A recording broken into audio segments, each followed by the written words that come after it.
గౌరవనీయులు గౌరవ న్యాయ మరియు మైనారిటీ సంక్షేమ శాఖ మంత్రి ఫరూక్ గారు, సహచర మంత్రివర్గ సభ్యులు కొల్లు రవీంద్ర గారు, సవిత గారు, గౌరవనీయులు రెవరెండ్ బిషప్ జయరావు గారు, గౌరవనీయులు శ్రీ రెవరెండ్ సజ్జా రత్నకుమార్ గారు, Shri Reverend U Joseph Ratnakar గారు, రెవరెండ్ కె రవికుమార్ గారు, రెవరెండ్ సిహెచ్ బుజ్జిబాబు గారు, రెవరెండ్ విజయ్ కుమార్ కొడాలి గారు, వేదికపైనటువంటి గౌరవ పార్లమెంట్ సభ్యులు శివనాథ్ గారు, చీఫ్ సెక్రటరీ నీరబ్ కుమార్ ప్రసాద్ గారు, డీజీపీ ద్వారకా తిరుమలరావు గారు, విధాన మండలి చైర్పర్సన్ జకియా కానం గారు, గౌరవ శాసనసభ్యులు గద్దె రామ్మోహన్ రావు గారు, యార్లగడ్డ వెంకట్రావు గారు, కొండవల్లి శ్రీదేవి గారు, ఈరోజు పెద్ద ఎత్తున ఈ కార్యక్రమానికి విచ్చేసినటువంటి క్రైస్తవ సోదరి సోదరులందరికీ పేరు పేరున మనస్ఫూర్తిగా నమస్కారాలు, అభినందనలు, శుభాభినందనలు. మీ అందరూ కూడా హ్యాపీ క్రిస్మస్. ఈరోజు ఇక్కడుండే వాళ్లే కాకుండా ఆంధ్రప్రదేశ్ రాష్ట్రం, అటు తెలంగాణ రాష్ట్రం, భారతదేశం, ప్రపంచంలో ఉండే క్రిస్టియన్ సోదరి సోదరులందరికీ హ్యాపీ క్రిస్మస్. యేసు ప్రభు జన్మించిన రోజు మనం క్రిస్మస్ జరుపుకుంటున్నాం. లోక రక్షకుడైన ప్రభు కరుణా కటాక్షాలు ఉండాలని ఆకాంక్షిస్తూ పెద్ద ఎత్తున ఈ కార్యక్రమాన్ని మనం నిర్వహించుకుంటున్నాం. ప్రేమ, కరుణ, సేవకు ప్రతీక క్రిస్టియానిటీ. నేను ఎన్నో సందర్భాల్లో చెప్పాను, ఎక్కడైనా ఒక మంచి హాస్పిటల్లో మెరుగైన సేవలు అందిస్తున్నారంటే ఇప్పుడు కాదు, స్వతంత్రం రాకమునప్పటి నుంచి కూడా ఒక మంచి కాలేజీ పెట్టి పేద పిల్లలకు మంచి చదువు ఇప్పించారంటే అది క్రిస్టియన్ ఇన్స్టిట్యూషన్సే పెద్ద ఎత్తున చేశాయి. దీనికి స్ఫూర్తి ఇచ్చింది కూడా యేసు ప్రభు ఇచ్చారు. పశువుల పాకలో పుట్టి గొర్రెల కాపరిగా పెరిగి నిరాడంబర చాటుకున్న ప్రజారక్షకుడు యేసు. నమ్మిన వారి కోసం బలిదానానికి సైతం వెనుకాడని క్రీస్తు గొప్పతనం ప్రతి ఒక్కరు కూడా ఉత్తేజాన్ని తీసుకోవాల్సిన అవసరం ఉంది. నేను ఎప్పుడు వచ్చినా మీతో మాట్లాడుతూ ఉంటే మీ ఉత్సాహం చూసినప్పుడు ఒక స్ఫూర్తిదాయకమైన సందేశాన్ని ఇక్కడి నుంచి పొందుతున్నాం.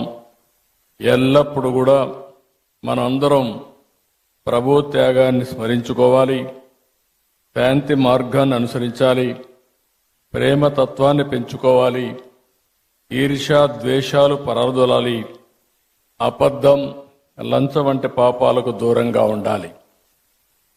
ఈరోజు రోజు రోజుకు విలువలు పడిపోయే ఈ సమయంలో కనీసం మనం చూస్తే డిసెంబర్ నుంచి జనవరి అంతవరకు కూడా, ఫస్ట్ వీక్ అంతవరకు కూడా ప్రపంచమంతా పెద్ద ఎత్తున జరుపుకునే ఏకైక పండుగ ఈ క్రిస్మస్ అని చెప్పి కూడా నేను మీకు తెలియజేస్తున్నా.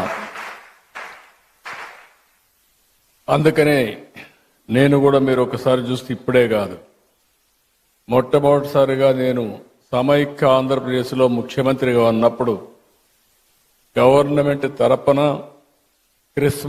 ప్రీ క్రిస్మస్ ఈవెంట్ జరపాలని ఆ రోజు ఒక హైదరాబాద్లోనే కాకుండా అన్ని జిల్లాల్లో కూడా కార్యక్రమాలు నిర్వహించిన పార్టీ తెలుగుదేశం పార్టీ అని చెప్పి కూడా నేను మీకు తెలియజేస్తున్నాను.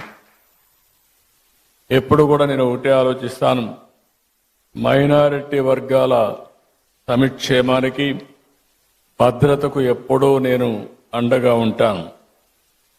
ఒకసారి అయితే సమైక్య ఆంధ్రప్రదేశ్లో చర్చి పైన దాడులు జరిగితే స్వయంగా నేనే వచ్చి ఇన్వెస్టిగేషన్ చేసి మళ్లీ అలాంటి సంఘటనలు జరగకుండా పూర్తిగా కంట్రోల్ చేసింది తెలుగుదేశం ప్రభుత్వం అని ఇప్పుడు గుర్తు చేస్తున్నాను.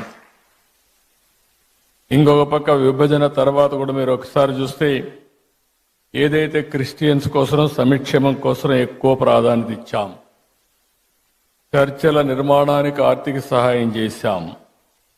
ఇంకొక పక్క మీరు చేస్తున్నటువంటి సేవలకు సహకారంగా ఉండాలని క్రైస్తవ సంస్థలకు ఒక్కొక్క సంస్థకి 10 లక్షల రూపాయల ఆర్థిక సహాయం చేసి మిమ్మల్ని ప్రోత్సహించాం. గుంటూరులో మీరు చూస్తే క్రిస్టియన్ భవనం కోసం 2 ఎకరాల భూమిని కేటాయించడమే కాకుండా ఆ రోజు 10 కోట్ల రూపాయలు ఖర్చు పెడితే కంప్లీట్ కాని బిల్డింగ్ ని కంప్లీట్ చేయాలని 5 సంవత్సరాలు ఆలోచించలేదు. మళ్లీ నేను వస్తానే దాన్ని పూర్తి చేసే బాధ్యత కూడా తీసుకొని తొందరలోనే మీ అందరికి అంకితం చేస్తాం, మీ అందరికి అందుబాటులో తీసుకొస్తాం. విజయవాడలోని సిఎస్ఐ సెయింట్ బాసిలికా కాలేజ్ చర్చికి 1.5 కోట్లు ఇచ్చాం. మీరెప్పుడూ నా దృష్టి తీసుకొస్తారు. క్రైస్తవ శ్మశాన వాటికల కోసం ఆర్థిక సహాయం చేయమని కోరినప్పుడు ఇది చాలా జనైన సమస్య, దీన్ని పరిష్కారం చేయాల్సిన అవసరం ఉంది. ఇప్పటికే పెద్ద ఎత్తున ఇచ్చాం. భవిష్యత్తులో కూడా మీకు పూర్తిగా అండగా ఉంటామని చెప్పి కూడా నేను మీకు తెలియజేస్తున్నా. ఇదే కాకుండా జెరూసలం వెళ్లే క్రైస్తవులకి మొట్టమొదటిసారిగా ఆర్థిక సహాయం ప్రవేశపెట్టిన పార్టీ తెలుగుదేశం పార్టీ. ఆ విధంగా కూడా మనం ముందుకు పోయాం. ఇంకొక పక్క క్రైస్తవ విద్యార్థుల సంక్షేమం కోసం ప్రీ మెట్రిక్ స్కాలర్షిప్లు కానీ, పోస్ట్ మెట్రిక్ స్కాలర్షిప్లు కానీ, ట్యూషన్ ఫీజు అంతా కూడా రీఎంబర్స్మెంట్ చేయడం కానీ ఇవన్నీ చేశాం. ఈరోజు ఇలాంటి కార్యక్రమాలు 1-2 కాదు, చాలా కార్యక్రమాలు చేసి మనం ముందుకు పోయే పరిస్థితికి వచ్చాం. ఈరోజు ఇంకొక పక్కన మీరు చూస్తే 5 సంవత్సరాలు క్రిస్టియన్ సంస్థలు ప్రారంభించినటువంటి ఎయిడెడ్ ఇన్స్టిట్యూషన్స్ అన్ని డ్యామేజ్ చేసే పరిస్థితికి వచ్చారు, నిర్వీర్యం చేసే పరిస్థితికి వచ్చారు.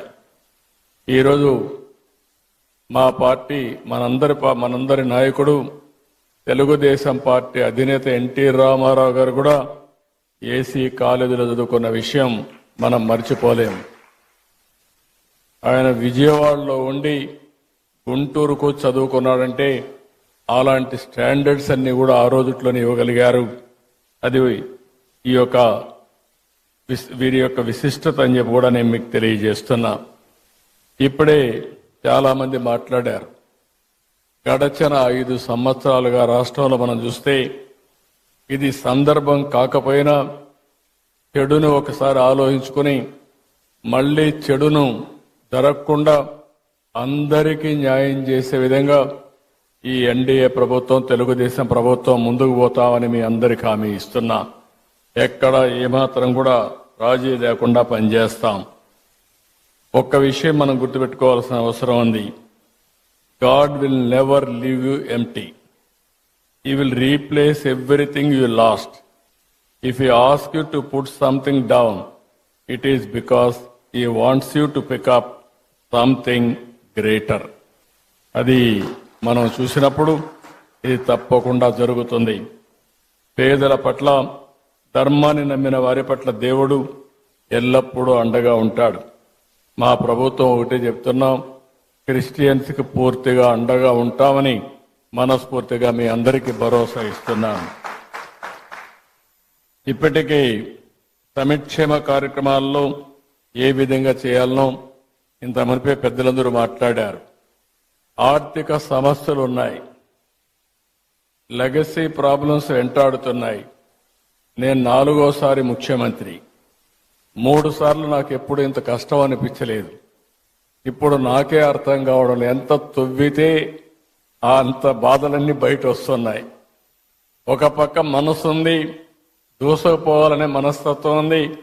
ఇంకొక పక్కన చూస్తే వెసులుబాటు లేని పరిస్థితి. ఓసారి చిన్న చిన్న కష్టాలు వచ్చినప్పుడు 4-5 సార్లు కూర్చుంటే సమస్యకు పరిష్కారం దొరుకుతుందేమో కానీ ఈ 6 నెలల నుంచి నేను రాత్రింబగళ్ళు ఆలోచిస్తున్నా, పట్టుదలగా పరిశోధిస్తున్నా, అయినా కూడా ఇప్పటికి కూడా నాకు ఒక దారి దొరకలేదంటే ఎంత డ్యామేజ్ జరిగిందో మీరు అందరూ గుర్తుపెట్టుకోవాల్సిన అవసరం ఉంది. అయితే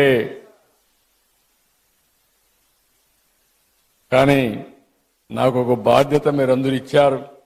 ఆ బాధ్యతతో తప్పకుండా ఎట్టి పరిస్థితిలో మళ్లీ పూర్వ వైభవం తీసుకొచ్చే వరకు వదిలిపెట్టనని చెప్పి కూడా మీ అందరికి హామీ ఇస్తున్నా. అందరికీ న్యాయం చేసేది నా విధానం. నన్ను చూశారు. ఏ ఒక్కరికి కూడా నేను ముఖ్యమంత్రిగా ఉన్నప్పుడు కానీ తెలుగుదేశం పార్టీ అధికారులప్పుడు జరగలేదు. మొన్నే మీరు చూస్తే పాస్టర్స్ కి ఫాదర్స్ కి ఆ రోజు పెట్టిన ఆందోళన మా వాళ్ళు ఎన్ని కష్టాలు ఉన్నాయన్నా కాదు, ఈ క్రిస్మస్ సందర్భంగా దాన్ని క్లియర్ చేయాలని నేనే సంతకం పెట్టి క్లియర్ చేశానని చెప్పి కూడా నేను మీకు తెలియజేస్తున్నా. అదే మరిగా క్రిస్టియన్ మిషనరీస్ కోసం ప్రాపర్టీస్ డెవలప్మెంట్ బోర్డు ఏర్పాటు చేయాలి అని కూడా కొన్ని వచ్చాయి. చర్చల నిర్మాణానికి, అదే మరి రీకన్స్ట్రక్షన్కి ఆర్థిక సహాయం, ఇలాంటివన్నీ కూడా చాలా ఇష్యూస్ ఉన్నాయి. ఈరోజు నేను ఎప్పుడు కూడా పేదల పక్షపాతిగా ఉంటానని మరొక్కసారి మీ అందరికీ హామీ ఇస్తున్నా. నేను అనునిత్యం ఒకటే ఆలోచిస్తున్నాను, ఏ విధంగా పేదరికం లేని సమాజాన్ని మనం రూపకల్పన చేసుకోవాలనో దానికి ఆలోచించాల్సిన అవసరం ఉంది. మొన్నే నేను విజన్ 2047 తయారు చేశాను. స్వర్ణాంధ్రప్రదేశ్ విజన్ తయారు చేశాం, రూపకల్పన చేశాం. అందులో మొట్టమొదటి పాయింట్ మీరు చూస్తే జీరో పావర్టీ. ఇంతవరకు అందరం చెప్పారు మేము పేదరిక నిర్మూలన చేస్తామని చెప్పారు, కానీ నేను పెట్టింది ఆర్థిక అసమానతలు తగ్గించే విధంగా మొట్టమొదటిసారిగా పేదల్ని పూర్తిగా ఆర్థికంగా పైకి తీసుకొచ్చే వరకు ఈ ప్రభుత్వం అండగా ఉంటామని చెప్పి మరొకసారి తెలియజేస్తున్నా. ఈరోజు డబ్బులు సంపాదించిన ప్రతి ఒక్కరూ ఆలోచించాలి, మనకి సంపద వచ్చిందంటే సమాజం వల్ల వచ్చింది. ఆ సమాజంలో ఇంకా పేదరికం ఉండడం ఇది మనందరికీ ఆలోచింపజేసే విధానం. అందుకనే ప్రతి ఒక్కరూ ఆలోచించాల్సింది పేదరిక నిర్మూలన, జీరో పావర్టీ, అంతేకాకుండా ఆర్థిక అసమానతలు తగ్గించాలి. ఈరోజు ఈ యొక్క క్రిస్మస్ సందర్భంగా మిమ్మల్ని అందరినీ కోరుతున్నా, కొంతమంది దగ్గర లక్షల కోట్ల రూపాయలుండి పేదవాడి దగ్గర 3 పూట్ల తిండి తినడానికి వీలు లేని పరిస్థితుంటే అది సమాజహితం కాదని చెప్పి మరొకసారి మీ అందరికీ విజ్ఞప్తి చేస్తున్నా. దీనికోసం ఒక అచంచలమైన దీక్షతో పనిచేస్తాం, అన్ని విధాల ముందుకు పోతామని చెప్పి కూడా నేను మీకు తెలియజేస్తున్నాను. ఈరోజు మీ అందరిని చూసినప్పుడు ఎప్పుడు కూడా ఇలాంటి కార్యక్రమాలకు వస్తే మళ్ళీ నేను కూడా రీఛార్జ్ అయ్యి మళ్ళా ఏం చేయాలో ఆలోచించే శక్తిని, సమర్థతని ఇస్తుంది. అలాంటి కార్యక్రమానికి ఈరోజు వచ్చాను. మీ అందరితో కలిసి ఈరోజు ప్రీ క్రిస్మస్ చేసుకోవడం చాలా ఆనందదాయకం. నేను ఈ నెలంతా కూడా మనందరం ఒక విషయం చూస్తే ఓసారి కొన్ని పండుగలు ఒకరోజు చేస్తాం, కానీ డిసెంబర్ 15 నుంచి స్టార్ట్ అయ్యి, డిసెంబర్ నుంచే స్టార్ట్ అయ్యి జనవరి 15 వరకు మళ్ళీ ఒక నెలంతా కూడా పండుగలు చేసుకునే ఏకైక పండుగ క్రిస్మస్ అని చెప్పి కూడా నేను మీకు తెలియజేస్తున్నా. ఈ క్రిస్మస్ సందర్భంలో మళ్ళీ మనం ఒకసారి చూస్తే అనేకమైన స్ఫూర్తిదాయకమైనటువంటి ఆలోచనలు చేస్తాం. ప్రతి ఒక్కరూ ఏ విధంగా ఉండాలి, యేసు ప్రభువుని ఏ విధంగా ఆదర్శంగా తీసుకోవాలి, ఏ విధంగా ఆయన స్ఫూర్తిని సమాజ హితం కోసం ముందు తీసుకుపోవాలో ఆలోచించే సమయం. ఈ సమయంలో నేను ఒకటే మీకు హామీ ఇస్తున్నా, ఈ ప్రభుత్వం మీకు అండగా ఉంటుంది. వ్యక్తిగతంగా నేను మీకు అండగా ఉంటా. మీ సమస్యలను పరిష్కారం చేసి ఎక్కడ పేదరికం ఉంటే అక్కడ మేము ఉండి అన్ని విధాలా మిమ్మల్ని ఆదుకుంటామని చెప్పి మరొక్కసారి తెలియజేసుకుంటూ అందరికి కూడా హ్యాపీ క్రిస్మస్, మేరీ క్రిస్మస్. చాలా ఇలాంటి ఎప్పుడు కూడా ఇదే విధంగా అందరం ఆనందంగా ఉండాలని యేసు ప్రభువును మరొకసారి ప్రార్థిస్తూ హ్యాపీ క్రిస్మస్.